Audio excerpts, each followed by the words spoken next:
এখানে শুধু ইয়া ফারাক, আপনি এমনি আর কিছু ফারাক নাই, এখানে শুধু ওই যে 3.0টাই ফারাক।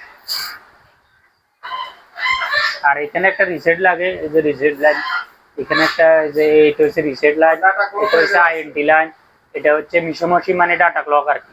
এটা হচ্ছে ডাটা ক্লক, এটা হচ্ছে মিশোমশি এসপিআই প্রোটোকল মানে এটা হচ্ছে ফাস্ট প্রোটোকল, ঠিক আছে। এই আর আর আর মিশোমশি এটা থেকে ভোল্টেজ পায় না, শুধু ডাটা ক্লকের হ্যাঁ ভোল্টেজ থাকে কম আর কি, হয়তো 0.6 5 3 এরকম।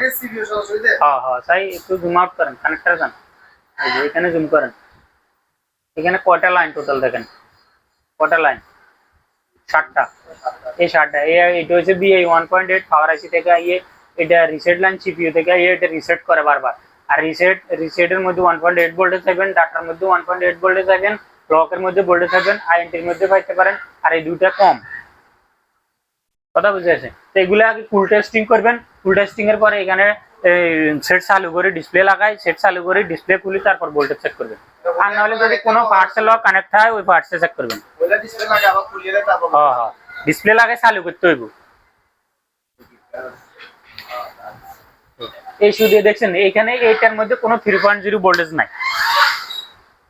তাহলে বুঝা গেছে 3.0 শুধু অরিজিনাল মোডস লাগে না। হ্যাঁ হ্যাঁ 3.0টা গুরুত্বপূর্ণ। এটা অনেক অনেক হাজার হাজার ফল্ট আছে দেখবেন, মার্কেটের অ্যামোলেড দিলেও চলে, কিন্তু মোবাইলের একবার অরিজিনাল অ্যামোলেড দিলে চলে না। মানে এখানে তো বিষয়টা হচ্ছে যদি কেমনে বুঝবেন কোন সমস্যা।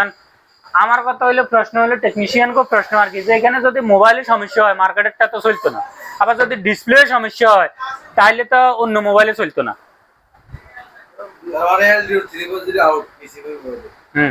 বেশিরভাগে 3.0 মিসিং হয়, অ্যামোলেডের বেলায় 3.0 মিসিং হয়, এটা বুঝাইছে।